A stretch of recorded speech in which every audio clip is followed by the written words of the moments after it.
എല്ലാവർക്കും എപ്പോഴും ഉള്ളൊരു സംശയമാണ് എവിടെ എപ്പോൾ സമാധാനമായിട്ടിരിക്കാൻ പറ്റുമെന്നല്ലേ. എല്ലാ ആക്ടിവിറ്റി ചെയ്യുമ്പോഴും സമാധാനമായിട്ടിരിക്കണമെന്നാണ് നമ്മുടെ ആഗ്രഹം.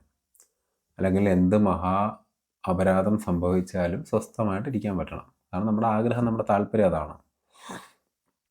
പക്ഷെ ആരും മനസ്സിലാക്കാത്തൊരു കാര്യം, ബോധാവസ്ഥയിലേക്ക് എത്തിയതിന് മുമ്പ് അങ്ങനെ ഇരിക്കാൻ വലിയ ബുദ്ധിമുട്ടാണ്. അല്ലെങ്കിൽ നമ്മൾ ഈ വരുന്ന കാര്യങ്ങളെല്ലാം ദൈവത്തിൻ്റെ അനുഗ്രഹമാണ് അല്ലെങ്കിൽ ഗുരുവിൻ്റെ അനുഗ്രഹമാണെന്ന് കരുതി അക്സെപ്റ്റ് ചെയ്യാൻ റെഡിയാവണം. അക്സെപ്റ്റ് ചെയ്യാൻ റെഡിയാവാതിരുന്നു കഴിഞ്ഞാൽ നമ്മൾ എത്രത്തോളം ഡീപ്പായിട്ട് അതിൻ്റെ ഉള്ളിലേക്ക് പോകുന്നവരെയും നമ്മളിതെല്ലാം ബാധിച്ചുകൊണ്ടിരിക്കും. നമുക്ക് നമ്മൾ സറണ്ടർ ചെയ്തു എല്ലാം അക്സെപ്റ്റ് ചെയ്യാൻ റെഡിയായാൽ പോലും ഇതെല്ലാം നമ്മൾ വളരെ പെയിൻഫുള്ളാണ്. മോശം അനുഭവങ്ങൾ, കുറ്റപ്പെടുത്തലുകൾ, അപമാനങ്ങൾ, ഇതെല്ലാം നമ്മൾ ഹേർട്ട് ചെയ്യും, ഫിസിക്കലായിട്ടുള്ള വേദന ഉൾപ്പെടെ.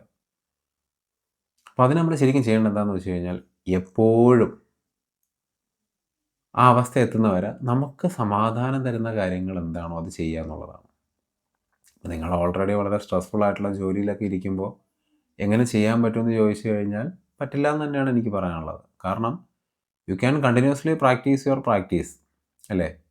എപ്പോഴും നമ്മുടെ പ്രാക്ടീസ് കണ്ടിന്യൂസ്ലി പ്രാക്ടീസ് ചെയ്തുകൊണ്ടിരിക്കുക. അത് ചെയ്ത് ചെയ്ത് ചെയ്ത് ചെയ്ത് ഒരിക്കൽ നിങ്ങൾ സമാധാനത്തിലേക്ക് എത്തുമെന്നുള്ള കാര്യത്തിൽ എനിക്ക് സംശയമൊന്നുമില്ല. പക്ഷെ അത് എത്തുന്നത് വരെ നിങ്ങൾക്ക് മറ്റു കാര്യങ്ങളെല്ലാം ഉപേക്ഷിച്ച് ഈ ഒരു പാതയിൽ മാത്രമാണ് പോകാൻ താല്പര്യമെങ്കിൽ നിങ്ങൾ ശരിക്കും ചെയ്യേണ്ട കാര്യം എന്താണെന്ന് വെച്ച് കഴിഞ്ഞാൽ, നിങ്ങൾക്ക് എന്താണോ സമാധാനം തരുന്നത്, അതൊരു വ്യക്തിയായിരിക്കാം, ഒരു സ്ഥലമായിരിക്കാം, ഒരു പാട്ടായിരിക്കാം, എന്താണോ നിങ്ങൾക്ക് സമാധാനം തരുന്നത്, നിങ്ങൾക്ക് സ്വസ്ഥമായിട്ട് പീസ്ഫുള്ളായിട്ട് ഇരിക്കാൻ പറ്റുന്നത് എന്താണോ അവിടെ പോയി ഇരിക്കുക, അത് ചെയ്യുക. നിങ്ങളുടെ കൂട്ടുകാരെല്ലാവരും കൂടി നിങ്ങളൊരു സ്ഥലത്തേക്ക് പോകാൻ വിളിക്കുമ്പോൾ നിങ്ങൾക്ക് അവിടെ പോകാൻ ഇഷ്ടമല്ല, നിങ്ങൾക്കത് നിങ്ങളെ ഇറിറ്റേറ്റ് ചെയ്യുന്നൊരു കാര്യമാണ്. നിങ്ങൾക്ക് അന്ന് ആ ദിവസം വീടിനടുത്ത് എവിടെയെങ്കിലും ഇരിക്കുന്നതാണ് സ്വസ്ഥത കിട്ടുന്നതെങ്കിൽ നിങ്ങൾ അത് ഉപേക്ഷിച്ച് ഇത് തന്നെ ചെയ്യാൻ തയ്യാറാവണം. അപ്പം ഇങ്ങനെയൊക്കെ ചെയ്ത് കഴിഞ്ഞാൽ എങ്ങനെ സ്വസ്ഥമായി നമുക്ക് സമൂഹത്തിൽ ഇടപെട്ട് ജീവിക്കാൻ പറ്റുന്നൊരു ചോദ്യമുണ്ട്. ബുദ്ധിമുട്ടാണ്. കാരണം സമൂഹത്തിൽ നടക്കുന്നതെല്ലാം പെർഫെക്റ്റ് അല്ല നമുക്കറിയാം, അല്ലേ? സമൂഹത്തിൽ നല്ലതാണെന്ന് വിചാരിച്ച് ചെയ്യുന്ന കാര്യങ്ങൾ പോലും നല്ലതല്ല.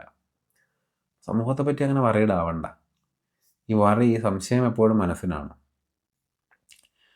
യുദ്ധഭൂമിയുടെ നടുക്ക് തന്നെ സ്വസ്ഥമായിട്ടിരിക്കാൻ നമുക്ക് സാധിക്കും.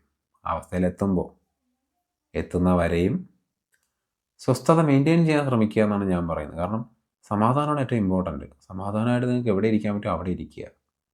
കാരണം സമാധാനം പ്രസിസ്റ്റൻ്റായിട്ട് നിൽക്കുമ്പോഴേ മനസ്സ് അടങ്ങുള്ളൂ.